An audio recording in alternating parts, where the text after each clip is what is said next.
So I think that again, legally it's possible. Politically, it wouldn't surprise me to see the Trump administration do it. It's just an accounting entry. It would put a lot of money in the Treasury's bank account. Those are all important things by itself. It doesn't change the fundamentals in the world price of gold, but it could have a psychological effect. Oh, well, I want to unpack a couple of things there. Firstly, would they have to market to current market prices, or could you No. value it higher? Well, higher is interesting. You could definitely value it lower. You could value it 1,000 or 2,000 or anywhere in between. Um, could you value it higher? The accountants might object. The thing is, if you market to market, what you can't object. Say, hey, that is the price of gold.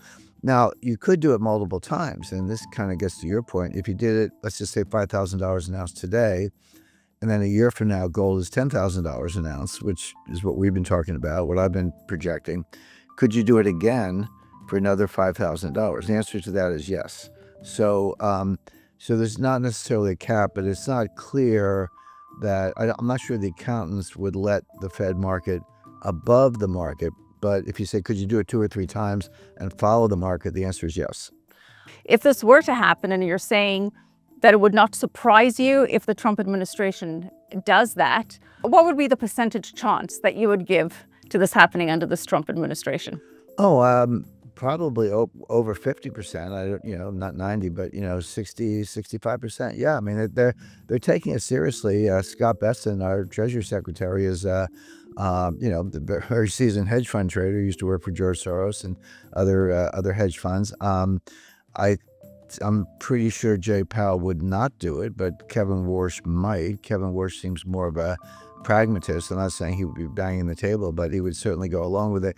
He wouldn't really have much choice but to go along with it because the Treasury does own the gold.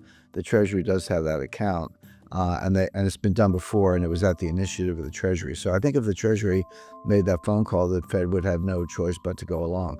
And yeah, I would say well over 50%. Most of the world already does this. I mean, the United States is the only one saying gold is $42 an ounce. As I say, it's historic cost accounting if you want to be technical. But most countries, when they buy new gold, they put it in their reserves at either the price they paid, or they market to market, or they do both. So this is not a shocker to the rest of the world because it's what they already do. It's sort of common sense. So in a sense, the U.S. would just be catching up. But of course, the U.S. is the largest single holder of gold. If you ask me what the effect is, kind of psychologically, in terms of the popular media, again, it's just an accounting entry. It does put money in the Treasury's account. But what it does, it sends a signal to the American people and to the world that the U.S. cares about gold. And years ago, Ben Bernanke was asked in an interview, about gold, and why if gold's unimportant, why does the U.S. have 8,000 plus metric tons? And his answer was, he said it's a tradition. He dismissed it. Now, Bernanke's smarter than that. He knows there's a lot more to it, of course. But he was sort of like blowing off the question. It's just a tradition. It's just sitting around. And a lot of public officials have more or less said the same thing. There are very few people who take gold seriously as a monetary asset in the United States, even though the rest of the world does. And that's increasing as the U.S. has weaponized the dollar. I mean, I teach financial warfare at the U.S. Army War College, and we talk about all this.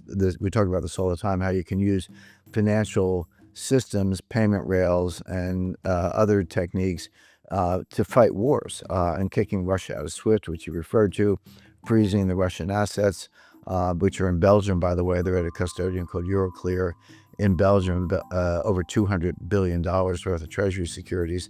Most of this is matured, by the way, so it's actually sitting in cash at this stage.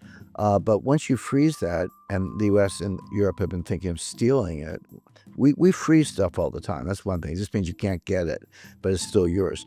Stealing it is different, and that is what they're talking about. But the rest of the world, China, Saudi Arabia, Taiwan, Japan, India, they're watching this. They're like, hey, what if I do something the United States doesn't like? What if the United States doesn't like what I'm doing? Are they going to freeze my Treasury securities? Well, it's 5-6 years ago, that might have been unthinkable, but we actually did it in the case of Russia. So the answer is we might. And if you were that central bank, or that finance ministry, you're probably looking at buying more gold, because if you have physical gold in your possession, the U.S. can't touch it unless they invade or something extreme like that. So that's one of the reasons they're buying gold, is because the U.S. can't freeze it, and that is going to accelerate. So now we're getting into a world, Michelle, where gold is all of a sudden being taken seriously as a monetary asset. I have a graduate degree in international economics, and I received it in 1974. 1974, I was the last class where gold was still taught as a monetary asset. People know Nixon closed the gold window in 1971, but he said it was temporary. He said we were temporarily suspending the redemption of U.S. dollars for gold.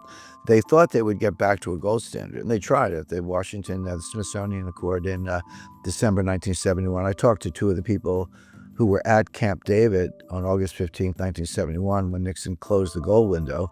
I spoke to Paul Volcker and Ken Dam, who was the lawyer, and they told me, they said, yeah, we thought we were going to get back to a gold standard, but they never did. But it really took until 1974 until the IMF demonetized gold and no longer required gold deposits to join the IMF and all that.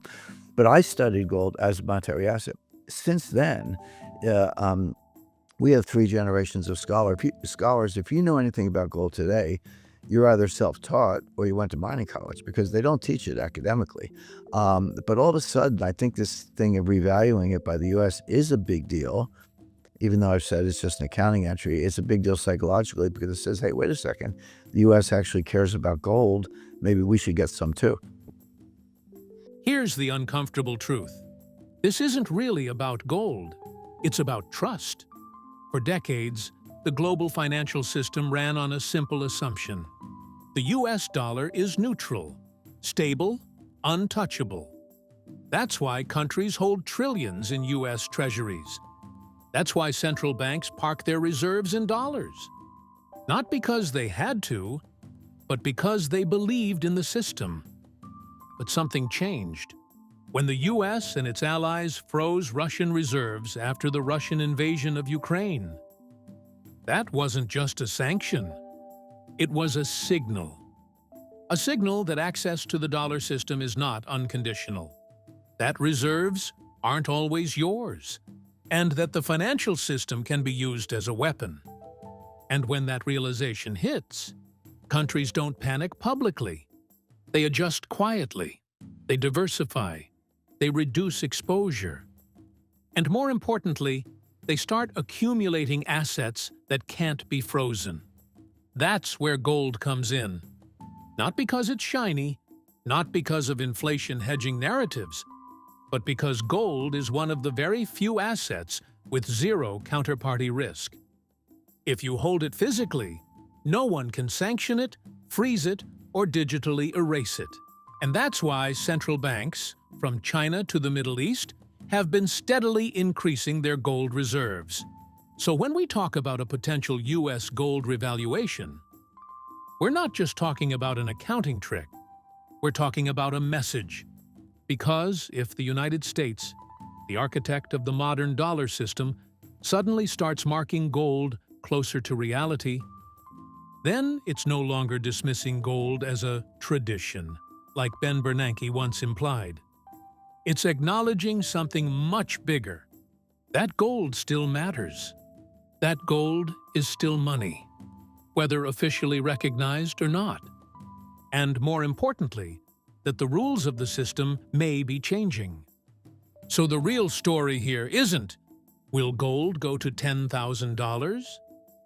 The real story is, why are the biggest players in the world quietly positioning for a system where gold matters again? Because when the foundations of a financial system start shifting, you don't wait for confirmation, you prepare. And right now, whether people realize it or not, that preparation is already underway.